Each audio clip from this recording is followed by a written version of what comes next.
আজকে আপনাদের ভাই বাজার থেকে অনেক বড় একটা বাঁধাকপি নিয়ে আসছে, তো এটা কি করব ভাবতেছিলাম। আমি বাঁধাকপি তেমন একটা খাই না, আমার তেমন একটা পছন্দ না, তবে বাঁধাকপিটা আপনাদের ভাইয়া আর মেয়ে খুব পছন্দ করে, তো ভাবলাম এটাকে ভাজি করি। আর ওর ভাজি খেতেও খুবই পছন্দ করে যেহেতু, তো গ্রেটার দিয়ে আমি ভাজিগুলো কেটে নিলাম। আর বাঁধাকপি ভাজিটা আমি আলু দিয়ে করব, সবসময় কিন্তু আলু দিয়েই করি, তবে আলু ভাজি যেভাবে করে সেভাবে কেটে নিই আলুগুলো। তবে আজকে আলুটা একটু গোল গোল করে কেটে নিতেছি, কারণ আপনাদের ভাইয়া বলছে এইভাবে করার জন্য, যেহেতু ওনার এইভাবে ভাজির সাথে আলুটা পছন্দ। তো যাই হোক, ওদিকে বাঁধাকপি আর আলুটা আমি কেটে নিয়ে এখন এখানে পেঁয়াজগুলো কেটে নিতেছি।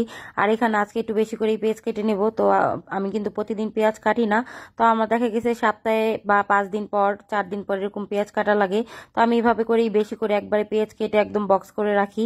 আর এই তো পেঁয়াজগুলো কেটে আমি একটু পানি দিয়ে ভিজিয়ে তারপরে পানিটা ঝরিয়ে নিলাম। ঝরিয়ে এখন এই যে পেঁয়াজগুলো আমি কেটে এখন এটা ফ্রিজে রেখে দিব। আর এটা বরফ অবস্থাতেই আমি নামিয়ে রান্না করি। তো কে এইভাবে রাখেন অবশ্যই কমেন্ট করে জানাবেন। এইভাবে পেঁয়াজটা কেটে ফ্রোজেন করে রাখলে আমার কাছে মনে হয় রান্নাটা অনেক তাড়াতাড়ি করা যায়, প্রতিদিন কাটাকাটির ভেজালটা থাকে না। আসসালামু আলাইকুম, সবাই কেমন আছেন? আশা করি সবাই অনেক ভালো আছেন, আল্লাহর রহমতে আমরা অনেক ভালো আছি। তো এখানে আমি আরেকটা সবজি কাটছি, এটা হচ্ছে জুকিনি।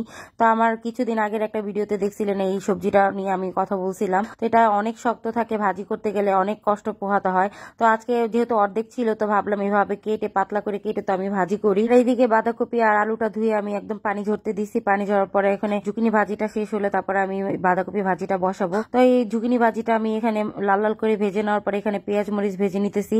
আর এর সাথে একটু সামান্য হলুদ আর লবণ দিয়ে দিছি। লবণ দিয়ে এভাবে আমি আজকে এভাবে কুমড়ো ভাজি যেভাবে করে চাকচাক করে আমি সেভাবেই আজকে জুকিনি ভাজিটা করে নিলাম। তো এভাবে করে খেয়ে দেখলাম যে আসলে খুব ভালো লাগে। তো এই তো এখানে আমার ভাজিটা হয়ে গেল, এখন আমি ভাজিটা নামিয়ে নিতেছি। তো এর আগের বার যখন আমি ভাজিটা করছিলাম একটু গোল গোল করে কেটে করছিলাম মোটা করে, তো এই ভাজিটা সিদ্ধ হতে এত পরিমাণে টাইম লাগছিল, আমার পানি দিয়ে অনেক কষ্ট করে সিদ্ধ করা লাগছিল, তার জন্য আজকে আমি এভাবে ভাজিটা করে নিলাম। তো যাই হোক, এখানে আমি এখন বাঁধাকপি ভাজিটা বসিয়ে দিলাম। তো এখানে পেঁয়াজ মরিচ দিয়ে দিছি আর একটু জিরা দিয়ে দিছি সাথে। বাঁধাকপিতে একটা হালকা গন্ধ থাকে, সেই গন্ধটা যেন না থাকে সেই জন্য জিরাটা দিলাম। তো এখানে লবণ আর হলুদ দিয়ে দিছি। এই ভাজিটা তো আর বেশি কিছু দেওয়া লাগে না। তো দেওয়ার পরে এখন আমি এখানে বাঁধাকপিটা আর আলুগুলো দিয়ে দিলাম, দিয়ে এখন এটাকে ভালোভাবে মশলার সাথে মিশিয়ে নিব।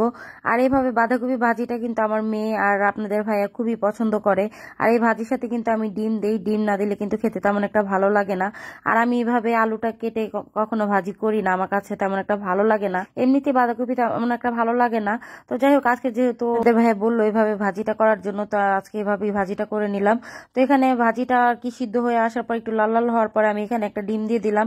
ডিম দেওয়ার পরে এখানে আমি ঝাল একটু কম হয়েছিল, তার জন্য আবার কিছুটা কাঁচামরিচ দিয়ে দিলাম। আর এখন ভাজিটা ভালো করে লাল লাল করার পরে আমি নামিয়ে নিব। তো যাই হোক, এখানে আমার রান্না বান্না শেষ করে এখন কিন্তু খেতে বসে পড়লাম। আজকের ভিডিওটি কার কেমন লেগেছে অবশ্যই কমেন্ট করে জানাবেন। তো আজকের মতো এই পর্যন্ত এখানে শেষ করতেছি। তো সবাই ভালো থাকবেন আর আমাদের জন্য দোয়া করবেন। তো দেখা হচ্ছে পরবর্তী কোনো ভিডিওতে, সে পর্যন্ত একে ফ্যামিলির সাথে থাকবেন। আল্লাহ হাফেজ।